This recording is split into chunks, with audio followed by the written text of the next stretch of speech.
What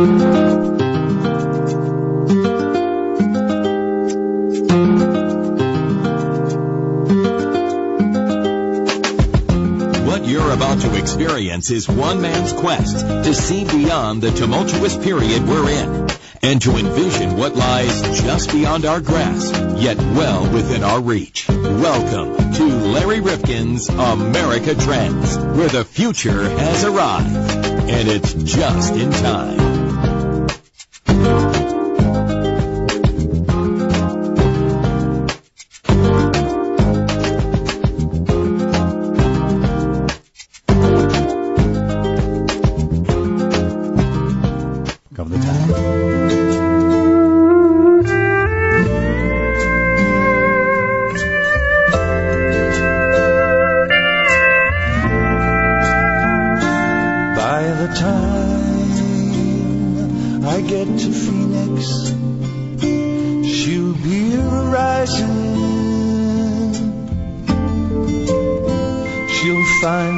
Last time that I had Jimmy Webb on radio with me, I said if I had to go to a desert island and could only take the works of three artists, one would be Brian Wilson, the other Bob Dylan, and then Jimmy Webb. Jimmy Webb is arguably the America's greatest songwriter in the last 35 years.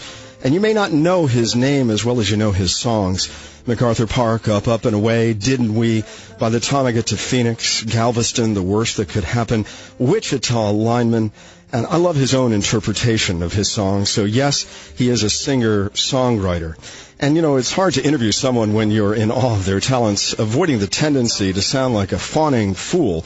And I'll do my best over the next 20 minutes to conceal that propensity on my part. But you are now in the presence of a genius, best in show, top of the class of modern songwriters. His new CD is really the excuse I use to talk with him again. And I'll tell you, it's just an amazing piece of work. It's called Just Across the River, and the cut that we have on behind me is from this CD. And it's an amazing homage to Jimmy by the likes of Willie Nelson, Jackson Browne, Linda Ronstadt, Billy Joel, Michael McDonald, Vince Gill. Gee, Jimmy, couldn't you get anyone of note to work with you on this project? Well, that I have to say, you know, I'm a little embarrassed by that. They're all good friends of mine, but we had never really started out to do a quote, celebrity album. But Lucinda Williams was the first person who sort of came on board and really wanted to be a part of Galveston. She knew the song from when she was a little girl. Which reminds you how long you've been at this. And yeah. Well, it takes that long to become an architect of this body of work, and it's something to be so proud of. How do you know when you have a song, Jimmy Webb? I know this sounds simple, but, you know, an architect knows when the building is kind of designed. I mean, when do you know that it's complete and that it works? Do you have to share it with a lot of others, or is it just your innate sense that this is a story well told with music and lyric? Well, it's a good question, and you almost answered it because I think that you have to see it in someone else's eyes to know whether you've really hit the mark and whether you've really covered the emotional territory. And that kind of reassurance, that kind of knowledge comes from the listeners, the public, the audience. I try a lot of my songs out on live audiences, and I get a definite feedback. It's almost like a force field that tells me, "Wow, this isn't going over too well." Well, you've had so many that have. And, of course, your songs tell stories. There are a lot of songs where basically we don't quite understand what the songwriter is saying, or it's so personal to them that it's really in code. But you tell us stories like in Wichita Lineman or Galveston or By the Time I Get to Phoenix that we can really relate to.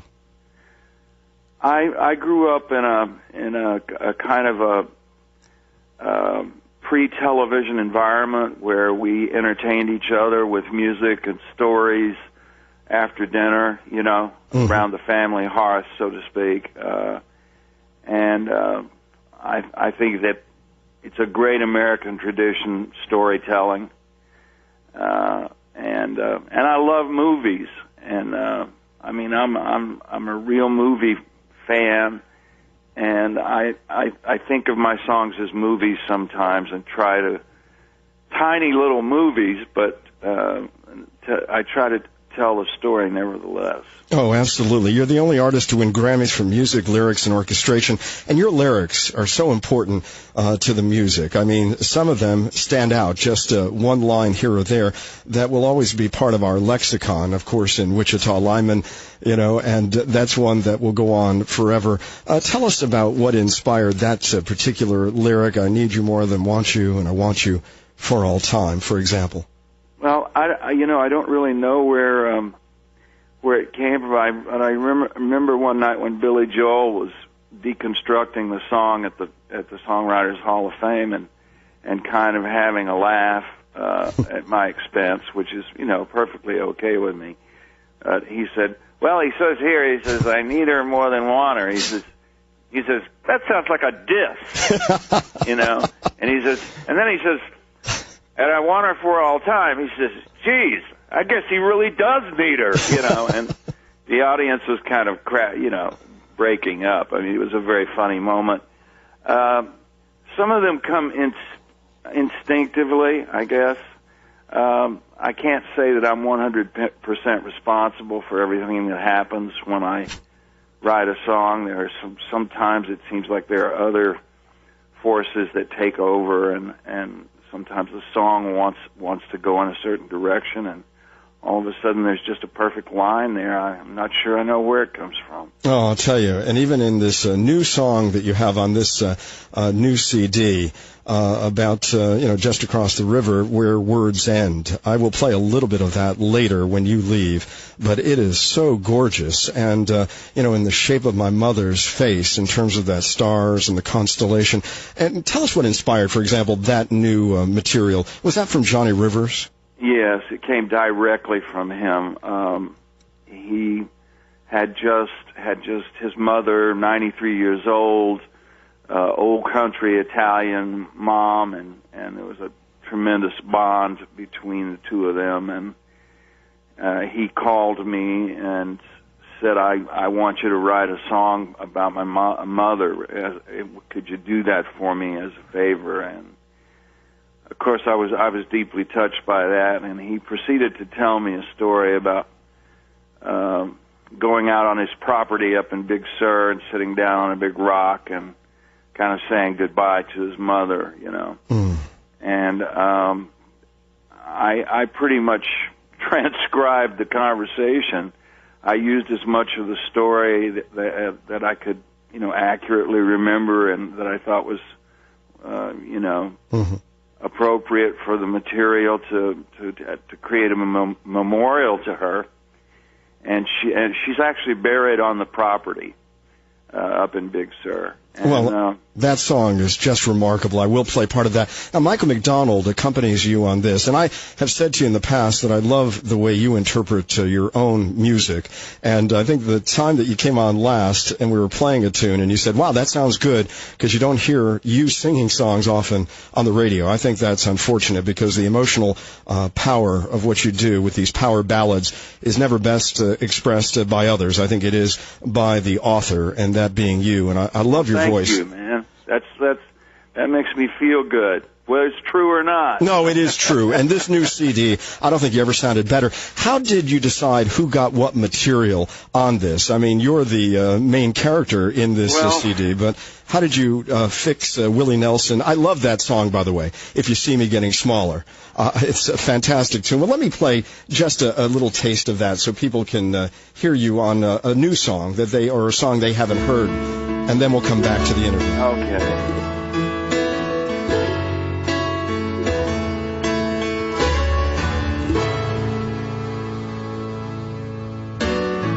Willie, you're my constant companion. You know the light and shade. We have spend $1 million to find out what we've made. We have made the maiden to marvel at the things we do and say. Down, down and out, brother, singing up and away. And if you see me getting smaller, I'm leaving. Don't be grieving, just got to get away from here. Jimmy, what are you trying to say in this song? You're obviously talking about business affairs and music, and down and out, singing up and away, and spending $1 million to figure out what you've made. What is this song about? I wrote that song for Waylon Jennings. He actually told me a story about an encounter with a television director where he had gotten so ticked off at the guy that finally he said, "Well, I'll tell you something, buddy. If you see me getting smaller, I'm leaving." And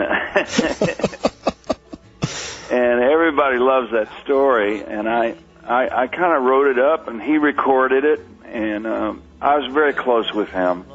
And so there's a lot of sentiment on this record. There's some goodbyes on this record. The second verse starts out, the song starts out, "Willie, you're my constant companion," Mm-hmm.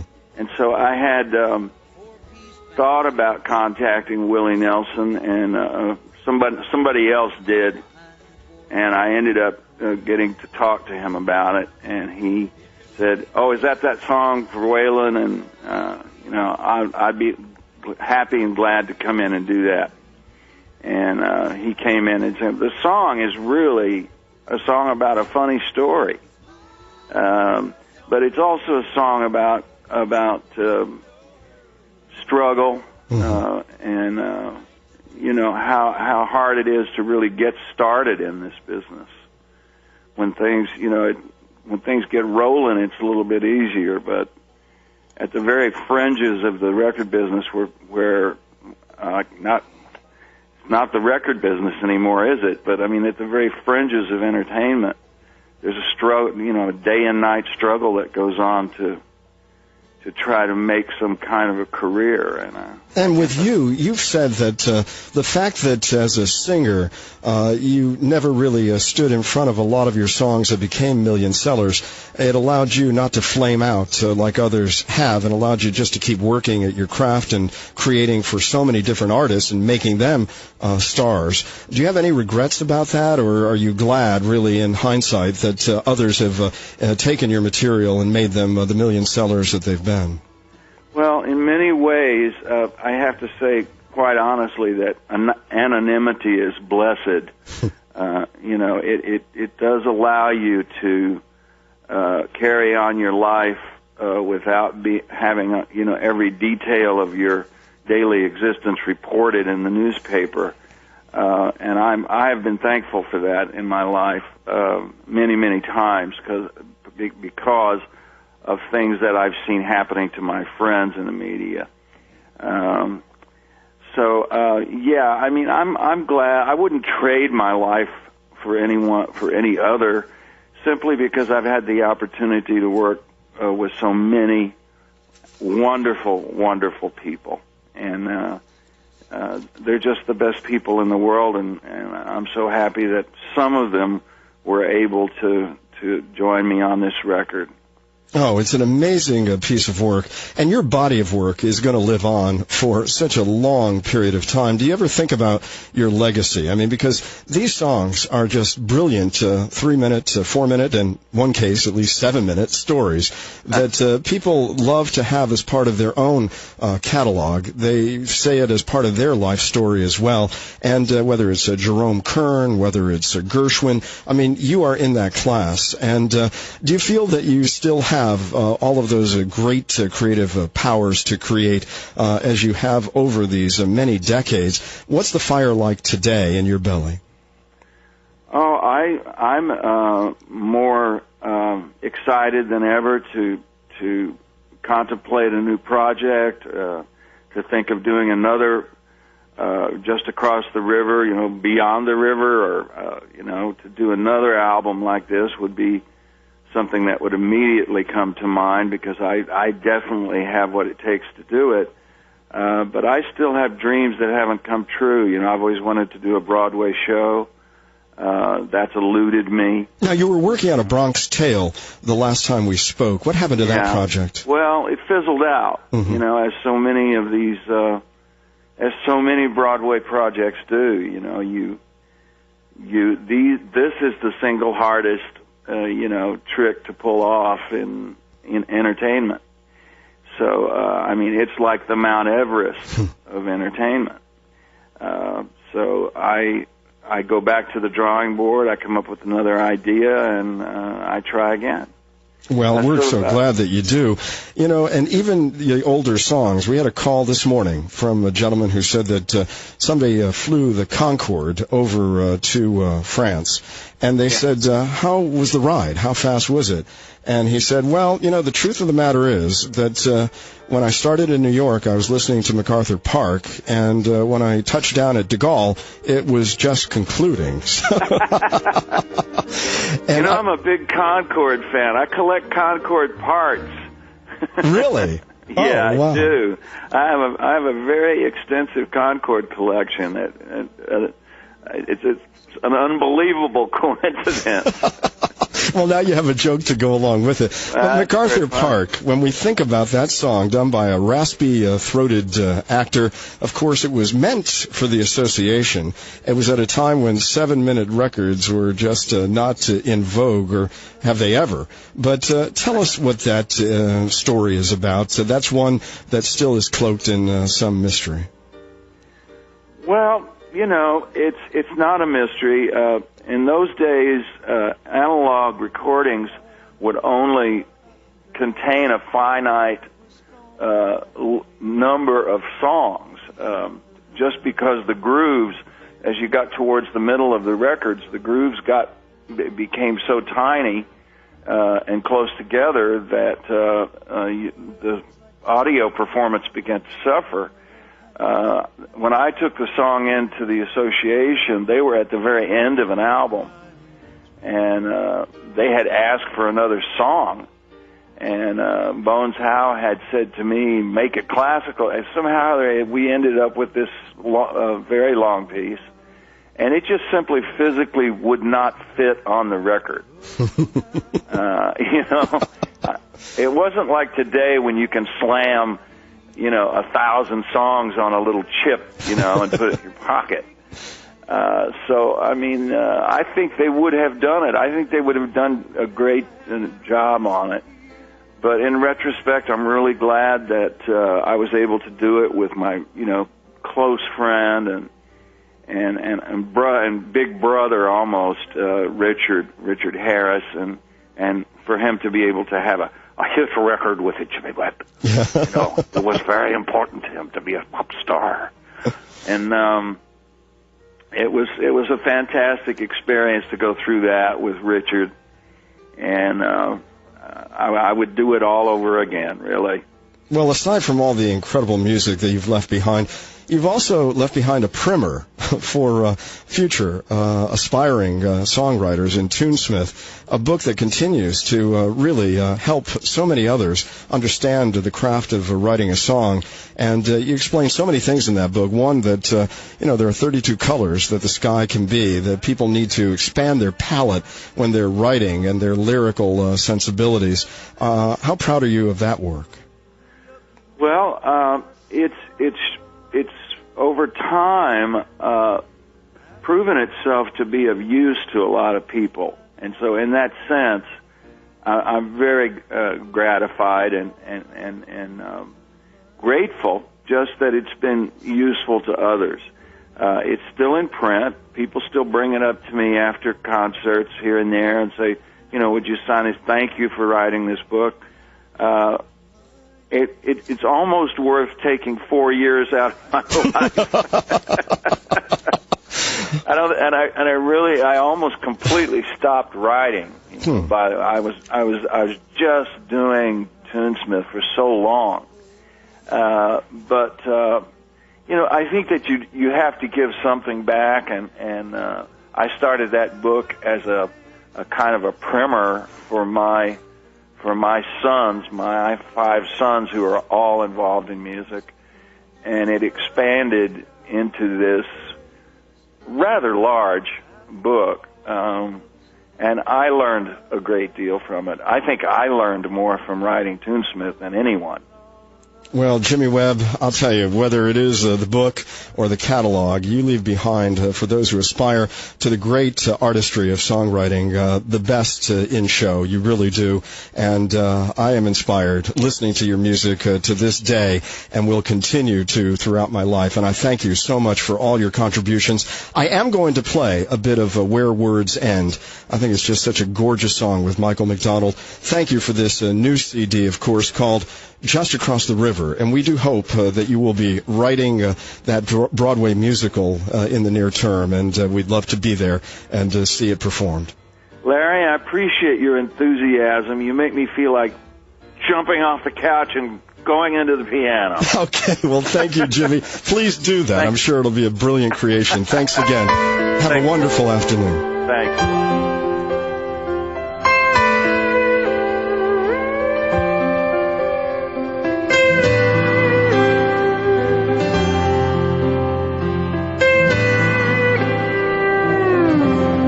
Set me down on the highest rock on the hill at Big Sur.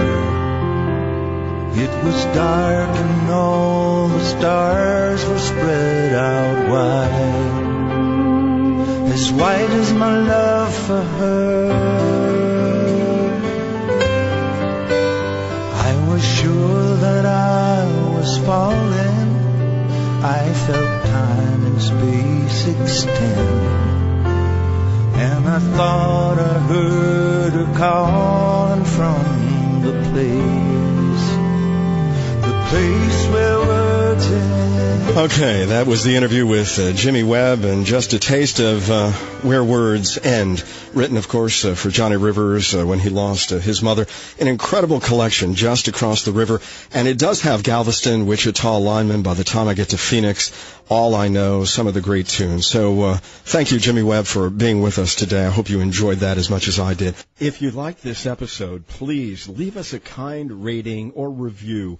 I'm on my hands and knees. Please do it on iTunes, because your review is really critical for us to continue providing this podcast. And John, I know that iTunes looks at this. They want to make certain that we have some rankings, some visibility, and that we're getting some traffic, and then they give you better positioning. Absolutely. And this way it'll put us in the forefront so you can find us much easier on your iPhone or Android, whatever you may be using. And they may even send you out an alert. So please, if you can, don't miss a single episode of America Trends Podcast. And, John, they can subscribe on iTunes or Stitcher.com. And also subscribe on our website. Oh, absolutely. We send out a little blurb, and we can also take your emails there at newsletter@rifkinradio.com. That's another way to get us. And we do not sell or share our list. Spamming, nothing. Well, I don't know. Does anybody want our list? I don't know, but we don't do it. Good question. Even if they asked us. Nobody's asked us. But. Right. And when you do subscribe, let us know on Facebook and Twitter. We're getting very active on Facebook and Twitter. Our handle on both platforms, and John, this is really easy, @Trends Podcast. That's it. That's real easy. You like that? Did you get that? I got that. Okay. I'm going to have to check it out now. I'm going to have to twit it. We want to thank you, of course, personally for subscribing. And we also would like to get some of your ideas and questions for future episodes of America Trends Podcast. And that's important, too, because we're all over the map.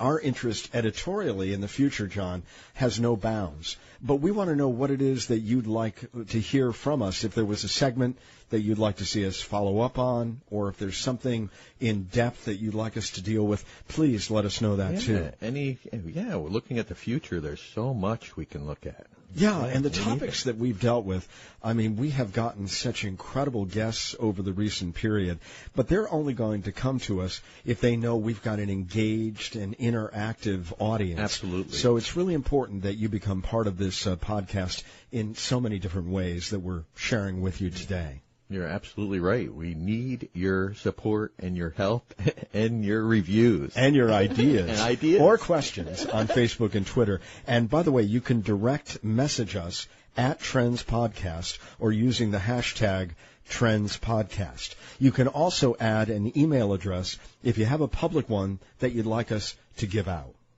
Yeah, good. Hey, and you know what?